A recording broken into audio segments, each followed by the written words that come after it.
Saya selama ini berbicara karena saya juga sudah membuat aduan resmi yang dimana adanya oknum-oknum pungli RI Polri ya, pungli oknum. Jadi itu pertama Bapak di penjara. Ya. Ternyata bukan sekali ya? Bukan sekali Pak, 3 kali udah Pak. Kenyang amat sih Pak. Saya melihat negara Indonesia ini secara keseluruhannya kita lihat baik. Keseluruhan kita lihat misalnya gedung-gedung apa lancar apa semua gitu kan. Tapi kalau orang yang hidup di Indonesia tahu hanya satu hal di Indonesia itu yang berantakan Pak, hukumnya Pak. Ya, RU kepolisian memberikan banyak kewenangan ekstra terhadap polisi yang sebenarnya saya nggak setuju Pak, termasuk bisa memutuskan aliran internet. Jadi misalnya saya ada aduan, ada jenderal yang saya tahu nggak benar Pak, saya adukan ke Kadipropam, aduannya udah puluhan Pak, satu pun nggak diproses. Terus gunanya kita ngelapor apa? Makanya kan ada hashtag percuma lapor polisi. Assalamualaikum Baraya, selamat datang kembali di Guru Gembul Channel. Dan sekarang saya masih ngobrol sama seorang pengacara yang ribut sana sini dan muncul di podcast banyak podcast untuk membongkar aib membongkar aib penegakan hukum di Indonesia, Pak Alvin Lim. Baraya di sana tepuk tangan pura-puranya, hore gitu. Dan sekarang saya difasilitasi sama Perpustakaan Jakarta. Ini silahkan datang ke sini karena buat Baraya yang pengen beli buku saya tapi nggak punya duit karena harganya ini kisaran hampir 200.000. Jadi Baraya datang aja ke sini untuk baca bukunya langsung gratis ya. Ini kita langsung sapa Pak Alvin. Ya, halo Pak. Kabar baik Pak? Loh kok Bapak yang nyapa dulu? Ini adalah bisa dibilang adalah seorang pengacara yang tahu seluk-beluk tentang peradilan, tentang penegakan hukum di Indonesia. Saya dapat kabar Pak dari kawan saya yang juga adalah seorang lawyers. Ya. Dia katakan bahwa kalau misalkan fakir miskin atau orang-orang yang tidak berdaya itu sebenarnya susah untuk mengajukan gugatan di pengadilan karena biayanya puluhan juta katanya Pak. Untuk masuk ke pidana untuk penuntutan dan sebagainya itu bisa sampai segitu katanya. Itu tuh pungli atau memang aslinya begitu Pak? Atau Bapak sebenarnya tidak merasakan begitu? Jadi tergantung ya Pak, kalau Bapak bilang gugatan ke pengadilan itu lebih ke perdata. Oke. Tapi kalau pidana tadi, pidana laporan ke polisi. Oke. Jadi itu yang berbeda sih. Kalau gugatan di pengadilan itu kalau biaya resminya udah ada ya, gugatan mungkin sekitar 5 juta di situ. Nah, 5 juta? Ya, untuk gugatan perdata. Karena kan kita bayar gugatan itu biaya resminya dari mereka. Untuk memanggil, jadi kayak kita mau gugat orang kan orangnya mesti dipanggil. Oh, jadi resminya tuh 5 juta? Kurang lebih 5 juta kita bayar. Maksud saya jadi kalau misalkan ya, saya punya motor, udah lama saya pakai, harganya 2,5 juta, kemudian dicolong sama orang lain, saya nuntut, berarti saya bayarnya harus 5 juta? Kalau dicuri Pak, itu kan pidana. Iya, kalau dicuri pidana sama ke dia. Kantor polisi. Iya, bukan ke pengadilan. Iya, maksudnya ke kantor polisi gitu. Nah kalau ke kantor polisi gratis ya? Kalau kantor polisi beda lagi, kantor polisi harusnya gratis. Harusnya gratis. Iya. Nah tapi untuk nuntut yang tadi itu? Kenyataannya enggak Pak. Makanya kan ada pepatah kalau hilang ayam lapor polisi, besoknya hilang kambing. Itu bener Pak. Tapi dia kurang tambahan. Besoknya lagi hilang lagi sapi Pak. Jadi bukan cuma hilang kambing doang. Kalau hilang kambing kan sekali. Tapi kan Kapolri menyanggah itu. Enggak lah, kan kita sedang melakukan perbaikan. Ya, saya selama ini berbicara karena saya juga sudah membuat aduan resmi yang dimana adanya oknum-oknum pungli RI Polri ya, pungli oknum. Ya, jadi pokoknya masalah pengadilan itu tidak berpihak kalau misalkan kepada orang yang miskin itu, gitu kan? Ya karena ada biaya yang harus dikeluarkan kalau misalkan harus diselesaikan. Betul. Ya, dan Bapak kan sebagai orang yang penegak hukum tapi pernah masuk penjara. Iya. Jadi saya ngalamin langsung Pak. Ya berarti Bapak kriminal. Ya menurut mereka seperti itu. Cuma kan yang namanya orang ya Pak ya, nabi-nabi juga banyak yang dipidana. Oke. Di situ dan mereka seharusnya kan nggak salah. Dan saya dipenjara karena saya membela hak saya. Yang pertama tuh saya dipenjara tuh 2007 Pak, karena saya ambil anak kandung saya. Kan lucu Pak. Ambil anak kandung dibilang penculikan. Hah? Oh iya. Lah kok gitu? Kena pidana 2 tahun penjara katanya. Karena anak itu setengahnya milik istri. Jadi saya mencuri milik istri. Putusan hakim kayak gitu kan lucu, Pak. Iyalah. Itu. Jadi kalau dibilang salah, apakah salah saya mengambil anak saya dari umur setahun sampai sekarang umur 17 tahun, 16 tahun ini. Saya gedein, Pak. Apakah saya culik? Kalau saya culik kan saya sengsarakan dia. Iya. Ini kan enggak. Si Cat kemana-mana belain bapaknya. Karena dia tahu saya sayang sama dia. Oh gitu. Itu pertama Bapak di penjara. Iya. Ternyata bukan sekali ya? Bukan sekali, Pak, 3 kali udah, Pak. Iya. Kenyang amat sih, Pak. Lah ya itu dia, Pak. Ini pengacara loh, pengacara tapi masuk penjara gimana ini? Yang pertama saya belain anak, belain keluarga. Yang kedua saya belain kasus investasi bodong, Pak. Ada investasi bodong? Iya, Indosuria itu yang kasus investasi bodong terbesar, 106 triliun, Pak. Waduh. 106 triliun. Bapak bela nasabahnya? Iya, saya bela korban-korbannya. Kan mandek itu. Mandek, di situ saya lihat kenapa mandek, kata Dirtipitexus ada permainan dari jam pidumnya katanya. Katanya. Saya lihat, saya ambillah P19-nya, Pak. P19 ini adalah surat yang diberikan oleh jaksa kepada penyidik ketidaklengkapannya. Jadi ternyata benar, Pak, di situ ada permainan di P19 itu. Jadi dia minta polisi untuk periksa seluruh korban. Harus diperiksa di BAP. Korbannya ada 124.000 orang. Nah, berapa tahun selesai, Pak, diperiksa? Dari Sabang sampai Merauke kan nggak mungkin punya. Jadi itu mandek. Pemeriksaannya tuh? Pemeriksaannya mandek, kasusnya mandek, Pak. Jadi mereka sengaja bikin mandek biar kalau udah 12 tahun kadaluarsa. Oh. Itu udah 4 tahun berjalan, Pak, mandek. Terus Bapak ngomong, speak up. Saya teriak, saya bilang, mana ada ini kok perintah kayak begitu di mana-mana menurut KUHP. Saksi itu cukup 2. Bukan 124.000 harus diperiksa semua. Iya. Nah, iya dong, kalau korban penipuan 124.000 diperiksa semua, repot dia, satu tim aja cuma 4 orang. Masa 4 penyidik tiap hari aja selama 10 tahun aja masih belum selesai 124.000. Itu berapa? Kayaknya ya udah habis, udah selesai. Jadi itu memang sengaja. Sengaja, Pak. Sengaja diurus. Tapi kan orang nggak tahu. Itu kasusnya bagaimana, Pak? Sampai internal, sekarang gimana? Kasusnya masih mandek. Ya terus saya diancam kan sama jaksa. Saya nggak boleh ngomong. Kalau saya ngomong saya akan dipidanakan dengan kasus saya akan dijalanin lagi yang padahal udah inkrah. Jadi dulu saya pernah dikenain katanya ada pemalsuan, saya ikut serta pemalsuan KTP. Malsuin KTP klien saya katanya kan. Padahal yang bikin palsu dia.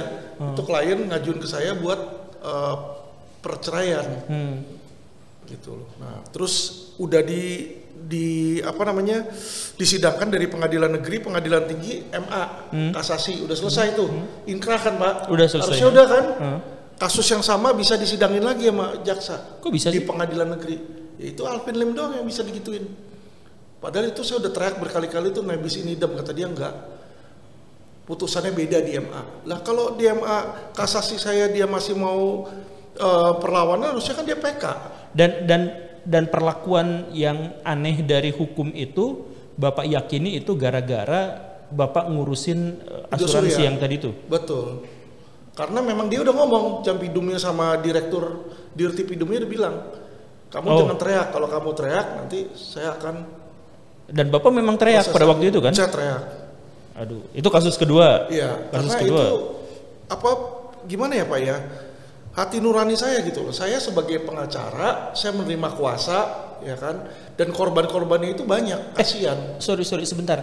Saya dengar kan pengacara itu punya imun kan? Iya. Jadi nggak bisa dipidanakan kan? Kok Bapak bisa? Ya kan menurut mereka. Oh. Tidak bisa dipidanakan kan teorinya, Pak. Kamarudin. Oh iya. Udah TSK juga kan waktu itu kan? Iya. Nggak, jadi kan kalau yang punya imun aja bisa dipidanakan lah. Jadi nanti saya jangan-jangan gimana ini Pak ngobrol? Itu Arif Edison kemarin bicara tentang kliennya dia. Sama kliennya bicara tentang lawannya di situ, dipenjarain tuh vonis 1 tahun. Ini kan ada hukum tertulisnya, Pak? Ada, harusnya nggak boleh, itu ada imunitas pasal 16 Undang-Undang Advokat. Nah iya itu kenapa bisa tetap aja dilabrak sama mereka, Pak. Nah, jadi hukum di Indonesia itu sebenarnya nggak peduli juga mau ada teks catatan tertulisnya harfiah atau nggak peduli, Pak. Banyak yang melanggar itu, Pak. Bisa dibuktikan ya, Bapak pengalaman sendiri bisa. Gitu ya? Saya bicara karena memang saya lah buktinya dan korbannya, Pak. Kasus kedua nih, ya. Kasus kedua. Ini ya yang bicaranya lawyers ya, yang ya lawyers plus tersangka plus terpidana gitu. Yang ketiga Pak? Itu saya bilang Kejaksaan Agung sarang mafia Pak. Oh iya.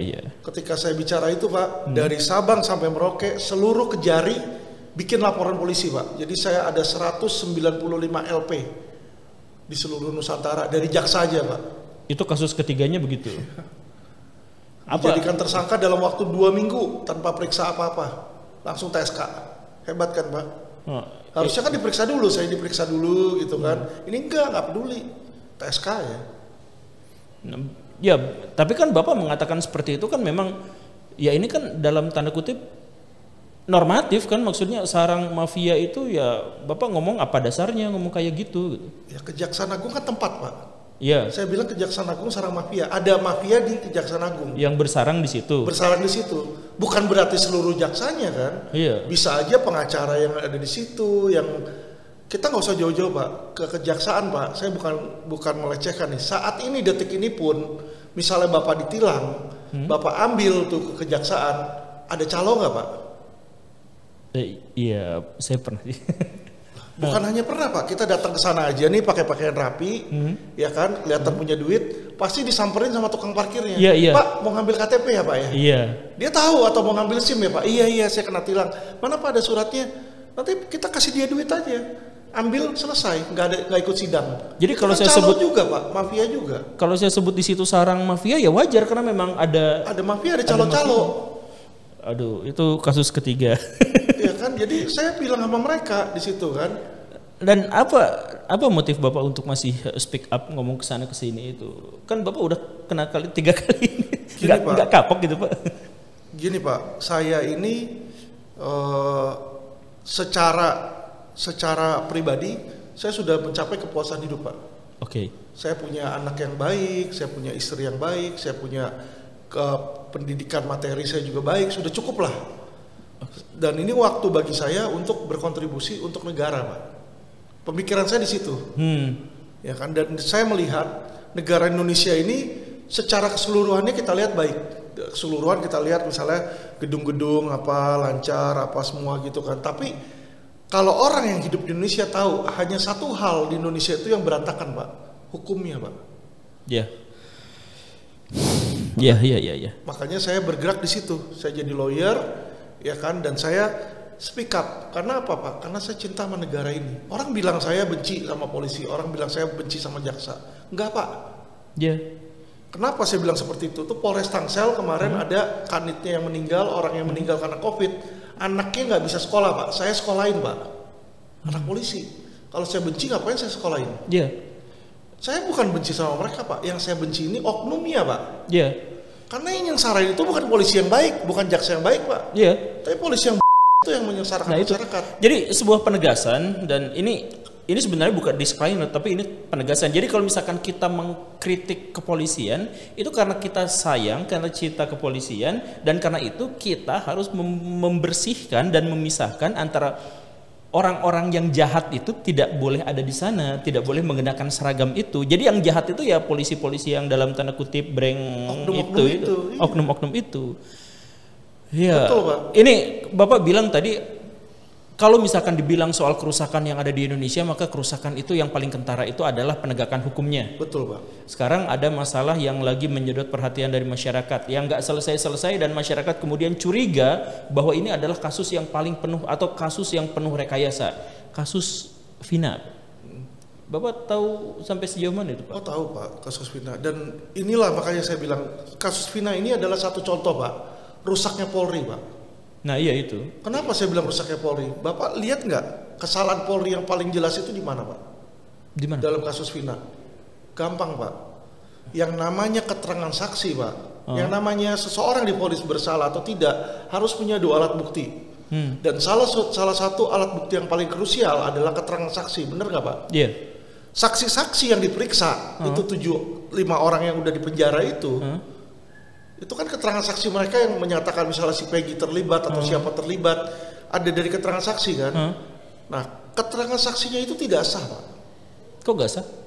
Keterangan saksi itu tidak boleh dibawa tekanan. Oh. Sekarang pertanyaan saya adalah coba diperiksa satu persatu, Sakatata lagi yang udah keluar. bilang di depan uya-kuya, Iya. bilang dia dikasih minum air kencing Pak sama Iya, iya. polisi, disiksa untuk memberikan keterangan. Kalau itu di bawah siksaan umur nggak? ya, pada waktu itu di bawah umur. Walaupun dia nggak di bawah umur Pak, itu di bawah tekanan. Oh, iya. Jadi keterangan mereka itu semua batal demi hukum harusnya Pak. Keterangan di bawah tekanan itu batal demi hukum, nggak bisa dijadikan saksi di pengadilan. Jadi seharusnya itu mereka semua bebas. Dari situ aja kita lihat Pak. Dan menurut pengacara mereka sebenarnya bukan pelaku, tapi Pelaku atau bukan pelaku itu nanti dari alat bukti Pak. oke. Nah kalau secara hukum alat buktinya nggak sah, berarti dia nggak bisa divonis bersalah. Itu loh maksudnya Pak. Kita Iya. kan bicara berdasarkan hukum positif. Kalau pelaku atau enggak yang tahu kan cuma diri dia sama Tuhan Pak. Iya, Kita betul. nggak ngelihat kok. Iya, iya. Kalau polisi ngeliatnya dari mana? Alat Alat bukti. bukti. Nah alat buktinya itu adalah keterangan saksi, bukti surat, keterangan ahli, bukti petunjuk, keterangan terdakwa. Keterangan saksi sama keterangan terdakwanya ini di dalam tekanan. Ya berarti secara keseluruhan nggak sah kan? Nggak sah Pak. Kalau nggak sah orangnya bisa bersalah nggak? Ya nggak bisa bersalah toh. Nah, kalau misalkan orang yang tidak bersalah tapi divonis bersalah atau dipaksakan untuk menjadi bersalah karena tekanan dan sebagainya, apa motifnya, apa kepentingannya, kenapa mereka harus diperlakukan seperti itu? Jadi motif itu urusan kedua Pak sebenarnya Pak. Pertama harus dibuktikan faktanya ada nggak. Jadi gini Pak. Kan fakta pembunuhannya ada, Pak? Bukan Pak, bukan fakta pembunuhan maaf. Fakta penyiksaannya itu di bawah tekanannya itu Oh, harus iya, iya. dibuktikan dulu Pak. Jadi seharusnya makanya yang saya sudah teriak-teriak, ya kan, Propam ini harus turun dan periksa. Bukan cuma Ibtu Rudiana doang yang diperiksa, karena saat ini yang diperiksa itu cuma satu, Iya. Ibtu Rudiana. Yang lainnya mana Pak? Kapolresnya kenapa nggak diperiksa? Penyidiknya saat itu kenapa nggak diperiksa? Kanitnya saat itu kenapa nggak diperiksa? Karena ini ada kesaksian di bawah tekanan loh Pak, disiksa loh Pak. Harusnya diperiksa dong mereka. Kenapa saya bilang Kapolresnya juga harus diperiksa? Dan saya sebut nama Kapolres tahun 2016, yaitu Adi Vivit. Ketika saya sebut itu Pak, saya udah dapat tekanan Pak. Kenapa saya bilang beliau harus diperiksa? Saya nggak bilang beliau bersalah loh. Iya. Diperiksa. Karena tanda tangan tersangka Pak, itu yang menandatangani adalah Kapolres Pak. Berarti dia tahu atas Loh dia wajib tahu karena dia tanda karena tangan. dia tanda tangan. Nah. Kalau tanda tangan artinya Pak, dia harus sudah membaca, mengetahui dan menyetujui. Kalau dia nggak setuju itu jadi tersangka, dia jangan tanda tangan dong, gelar dong. Kalau dia udah setuju, berarti dia sudah menyetujui, dia tanda tangan. Ya berarti wajar kalau diperiksa kan? Dia harus diperiksa karena kenapa kok ada tanda tangan, ini menyetujui, ternyata di bawah tekanan. Berarti Polresnya dia ada apa nih dalam tanda kutip nih, kok ada tekanan di situ. Maaf ya Pak ya, ini tekanannya bukan tekanan normal loh Pak. Binatang aja Pak, anjing aja nggak kasih makan anaknya air kencing Pak. Iya. Ini manusia kasih manusia lain air seni, itu sudah sangat tidak bermoral. Dan itu benar-benar harus diperiksa karena bukan lagi melanggar hukum, tapi udah ada pelecehan HAM Pak di sini. Itu harusnya Komnas HAM turun. Komnas HAM turun nggak sih sampai sejauh ini? Kagak Pak. Nggak ya? Komnas HAM, Kompolnas harusnya kan apa? Dia pengawas polisi kan, harusnya teriak. Kagak teriak, bodoh amat kata dia. Hari ini dikasih makan minum air kencing, besok dikasih makan feses misalnya. Lah terus kita manusia apa? Kok manusia kita merendahkan derajat manusia lain? Itu loh Pak, makanya saya sangat teriak. Itu di situ Pak. Ya bukan masalah ini benar atau salahnya, bukan masalah si Peggy-nya bener dia bunuh atau enggak, itu belakangan Pak. Kita melihat dulu dari cara mereka mengambil alat bukti. Kalau cara mereka mengambil alat bukti, kasih minum air kencing Pak, mungkin sorry ya Pak, bapak saya, istri saya, anak saya semua disiksa kayak begitu juga semua ngaku Pak. Padahal dia nggak melakukan, bener nggak Pak? Iya. Bapak tahan nggak kalau disuruh minum air kencing tiap hari? Iya. Ya serem lah Pak. Nah itu dia maksud saya Pak. Itu yang harus dipikirkan sama mereka. Bagaimana hal tersebut menjadi sesuatu yang wajar dan mohon maaf Pak, nggak ada satupun di Republik ini yang teriak. Satu anggota DPR pun nggak ada yang teriak, nggak ada yang berani bersuara. Kenapa ya? Harusnya kan anggota DPR teriak dong. Ini gimana sih hak asasi manusia Komisi 3 dong harusnya teriak. Bambang Pacul tuh ketuanya. Iya. Dia harus bilang ini kenapa polisi? Oh, saya mau tanya bener nggak keterangan Sakatatal? Harusnya dikonfrontir dong. Iya. Sakatatal bilang disuruh minum air kencing, bener nggak? Kalau bener, itu polisi bukan lagi manusia Pak, harusnya dipecat Pak. Tapi ini dibiarkan. Itu yang membuat saya blow out my mind Pak. Jadi Ya ini masalahnya. Tapi balik lagi Pak, ini sampai sekarang tuh gak ada titik terangnya Pak, kasus ini tuh. Tapi ini baru masalah pertama ya, baru masalah pertama aja terkait dengan saksi yang ternyata mendapatkan tekanan untuk menyampaikan kesaksiannya. Ya makanya saya secara pribadi heran dan penasaran kira-kira apa yang membuat para polisi itu sampai melakukan tindakan-tindakan yang tidak manusiawi seperti itu gitu. Kan apa kepentingan mereka, kan misalkan anggaplah mereka itu manusia gitu.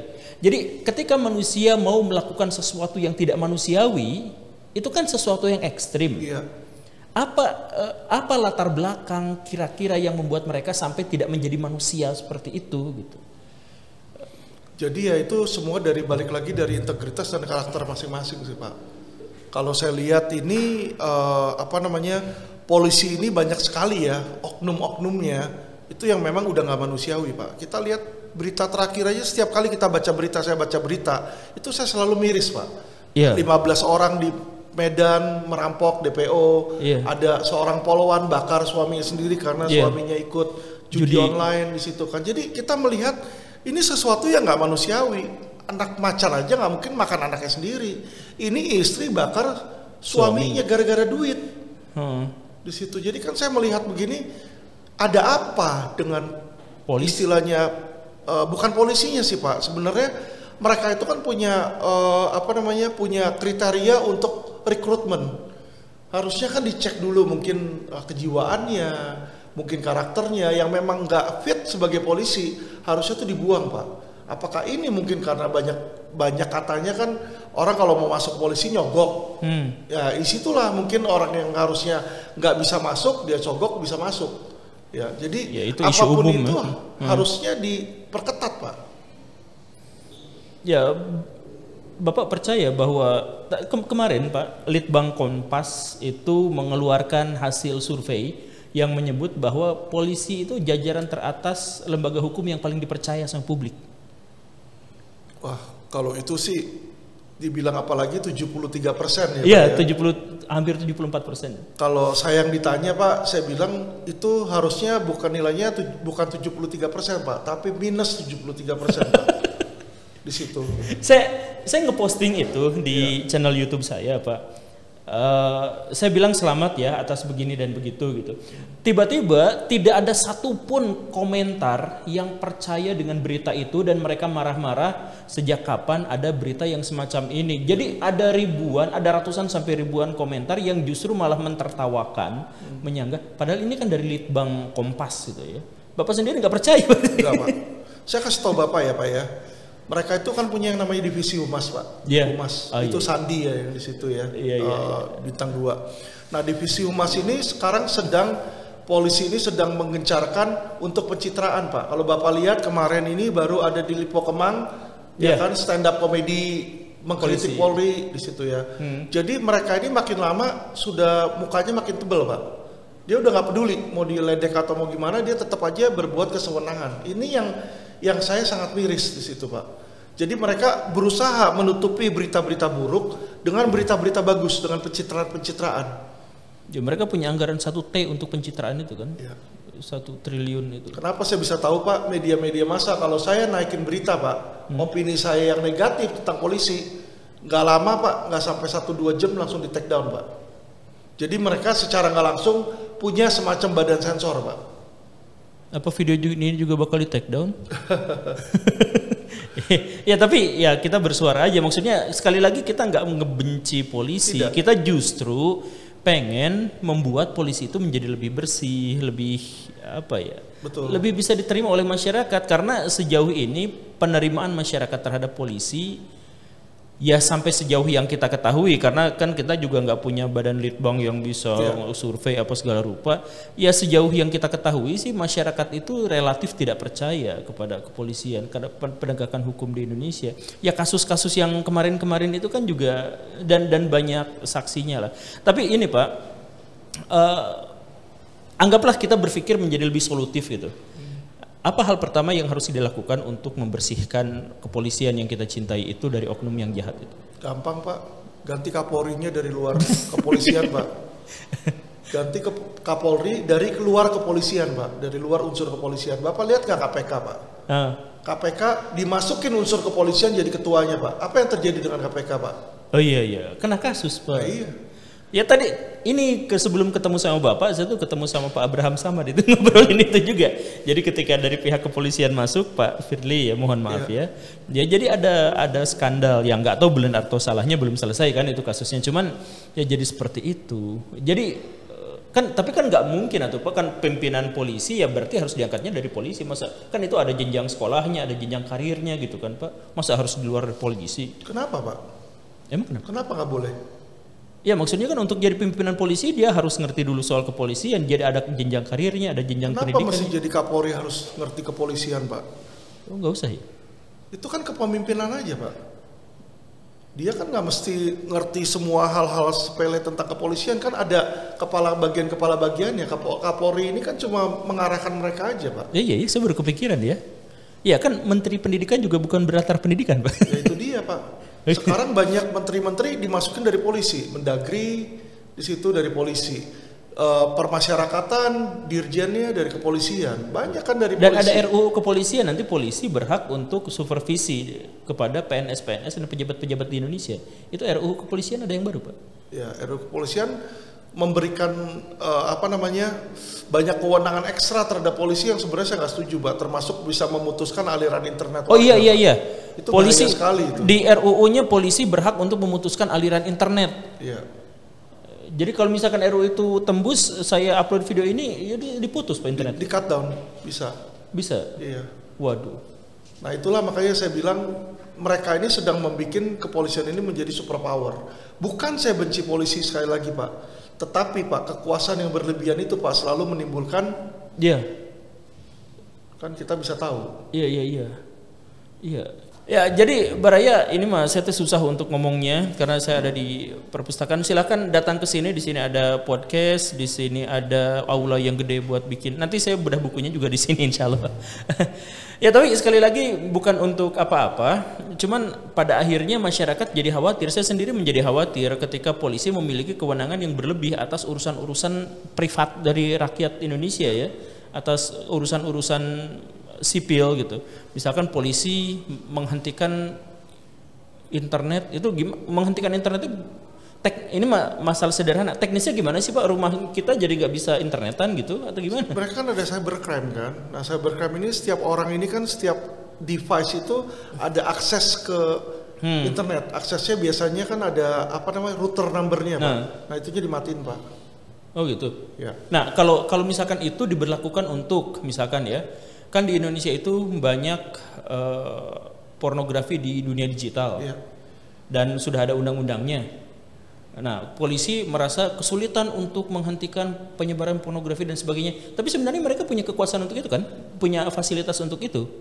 Kalau polisi sebenarnya nggak punya, tapi polisi bisa ke Menkominfo. Makanya dia mau bikin RUU baru supaya polisi bisa langsung mengeksekusi sendiri gitu loh. Harusnya kan yang eksekusi badan lain. Oh gitu. Ya tapi jadi serem kalau misalkan setiap warga negara berarti bisa aja diputus ininya ya. Nanti kita nggak bisa bersuara. Itu dia. Makanya kan nanti juga podcaster, YouTuber nih undang-undang yang baru nih. Nah iya itu. Harus daftar dulu Pak. Jadi kita kalau misalnya mau ngomongin apa, daftar dulu ke KPU. Nanti mungkin tahun depan baru di-approve. Oh, iya. Jadi udah basi. Temanya baru di-approve gitu kan. Nah iya itu. Nah itu masalah teknisnya juga saya bingung gitu Pak. Makanya. Ya kan di Indonesia ada berapa konten kreator, ada berapa juta orang kan yang konten kreator. Dari orang 10 konten satu hari apa dia bisa itu? Di Indonesia yang subscribernya di atas 1 juta aja ada 2.000 orang Pak. Ya.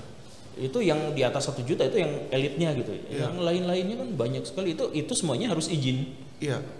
Makanya kan lucu itu. Ya kita nggak ngerti lah, makanya itu salah satu bentuk yang saya sebut dugaan penyensoran ilegal. Ya, jadi sebenarnya itu penyensoran Pak yang mereka melakukan tuh mensensor isinya. Dan ini lebih berbahaya daripada zaman Orde Baru. Iya. Iya.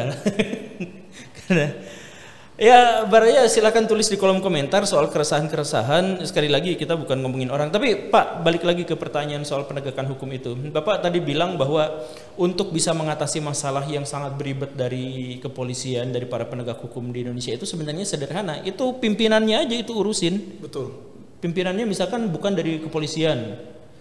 Kalau dia dari kepolisian, Pak, mereka ada yang namanya korps. Tahun berapa dia lulus? Iya. Ya kan, ada yang bilang, oh saya angkatan 91, saya angkatan 92. Kalau kayak sekarang nih angkatan 92 nih. Jadi semua dari Kapolri, Kapas semua itu yang satu angkatan sama dia semua itu yang dinaikin.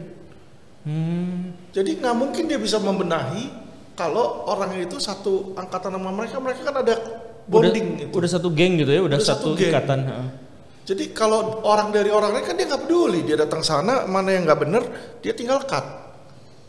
Kejaksaan aja bisa kan, dari nggak mesti jaksa tuh yang jadi jaksa agung. Ya kenapa polisi kagak bisa? Bisa kalau menurut saya, kalau memang mau. Karena dia nggak menjalankan day to day-nya kan, dia cuma melihat mana nih Bareskrim, perkembangan kamu gimana, kenapa ini masalahnya di mana, kan cuma problem shooting. Jadi yang diperlukan sebenarnya kan manajemen skillnya doang di situ. Kalau misalkan katakanlah misalkan pimpinannya sudah diganti menjadi orang sipil, misalkan dari siapa gitu, misalkan Bapak sebagai pengacara gitu, ya kan bondingnya kuat di bawah. Bapak juga jadi korban aja, itu misalkan pimpinan kepolisiannya jadi diobok-obok juga bisa kan? Jadi kalau memang dianya nggak berprestasi, saya cut, gantiin orang lain, simple. Dia yang akan takut karena saya bisa copot dia gitu. Iya, karena punya kekuasaan, dia punya otoritas. Jadi dia untuk bermacam-macam nggak bisa di situ. Nggak usah jauh-jauh Pak. Ya, saya ini sudah berkali-kali WA Kapolri, dibalas Pak.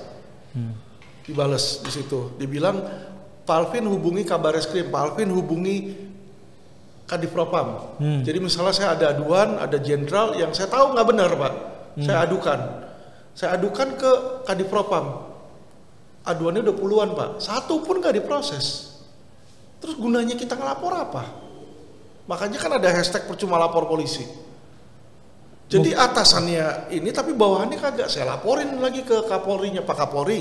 Saya udah WA, saya udah datengin, saya udah ini nggak ditindaklanjutin. Harusnya kan yang kayak begitu Kapolri nggak nunggu lama, copot. Ini kagak didiemin. Jawaban Kapolri apa?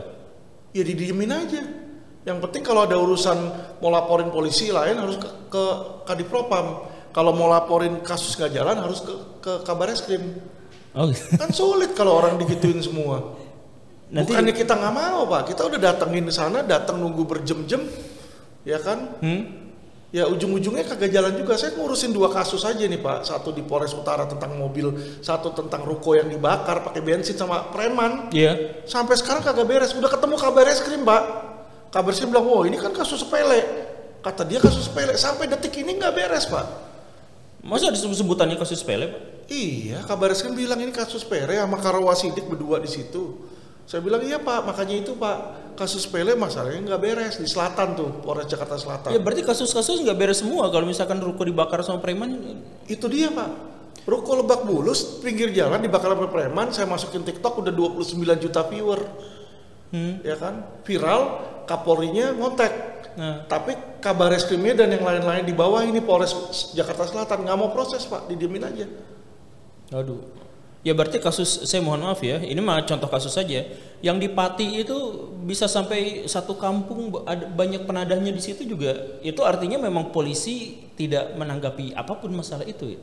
Sampai orangnya datang ke sana langsung mungkin karena sudah lapor polisi tapi tidak diapa-apakan gitu. Pak, mohon maaf, kalau sesuatu yang berhubungan sama kayak di Pati itu kan mobil Pak, mobil tadahan ya. Kalau kita ngomong penadah itu kampung penadah. Nah, itu tidak mungkin bisa terjadi kampung penadah itu kalau tidak ada backingan polisi Pak. Gak mungkin polisi gak tahu ada tempat tadah di sana. Kalau memang itu kampung tadah ya, gak mungkin gak tahu Pak. Kayak contoh perjudian. Emang polisi nggak tahu di mana ada perjudian? Gak usah jauh-jauh Pak. Waktu itu di Mangga Besar aja tuh kita kobok daerah Mangga Besar aja. Itu tempat striptis masih banyak Pak. Kantor polisi sebelahnya Taman Sari, sebelahnya lagi Diamond Pak. Malam-malam striptis. Gak mungkin nggak tahu ya? Gak mungkin nggak tahu. Gak mungkin nggak tahu Pak. 1001 Pak. Itu deket banget kantor polisi. Ya kan? Apa mereka nggak tahu di 1001 itu ada tempat begituan? Tahu Pak. Tapi didiemin pasti kan, karena apa? Nggak mungkin kagak ada sesuatunya. Saya udah teriak-teriak Pak, sama Kapolri sama siapa, saya bilang kalian gak usah pura-pura negakin hukum. Judi, ya kan? Judi terbesar, udah saya sebut namanya Pak di podcast. Yang ada saya malah diancam-ancam, polisinya kan malah kagak ngurusin. Ya. Kan susah, nggak mungkin mereka nggak tahu. Sekarang yang ditangkap judi Satgas siapa Pak? Bukan bandar yang ditangkap, tapi pemain sama yang punya rekening Pak. Rekening itu Pak, dia beli Pak, fiktif. Jadi dari kampung dia beli, rekening bisa 500.000, orang bikin rekening, ATM sama bukunya dijual, dikasih orang lain. Jadi percuma Pak kalau rekening aja diblokir sama pemain. Pemain ini ya masyarakat. Akhirnya diperas juga mereka kalau mau keluar. Iya. Bandarnya mana ada pernah kita tahu bandar ditangkap? Tuh Pak, ketua IPW udah sebut Pak nama bandarnya Pak. Ketua IPW udah sebut. Mana dipanggil nggak ketua IPW? IPW itu Indonesian Police Watch tuh Pak. Sugeng Teguh itu kemarin di forum keadilan udah bicara Pak. Dia punya bandar, nama bandar yang punya judinya, sama dia punya polisi yang terima-terimanya listnya. Dipanggil nggak sama polisi? Kagak. Dipanggil nggak sama Satgas? Kagak Pak. Jadi sebenarnya itu datanya tuh udah ada ya? Udah ada Pak. Itu nggak diapa-apain. Nggak diapa-apain Pak. Ya berarti nanti pada akhirnya saya kepikirannya gini nih, polisi akan sibuk ngelacak orang-orang yang mengkritik mereka dan dipotong-potong, tetapi kekuasaan mereka itu yang besar itu, tapi tidak digunakan untuk dalam tanda kutip yang memberantas kejahatan gitu ya? Ya enggak kayak gitu ya? Makanya ya aduh jadi serem juga. Makanya kenapa kita nggak heran kok masyarakat jadi menduga ya Pak, jadi menduga polisi itu kemasukan angin, disogok. Karena apa? Karena dia udah tahu siapa bandarnya, dia udah tahu list polisi-polisi yang nerima.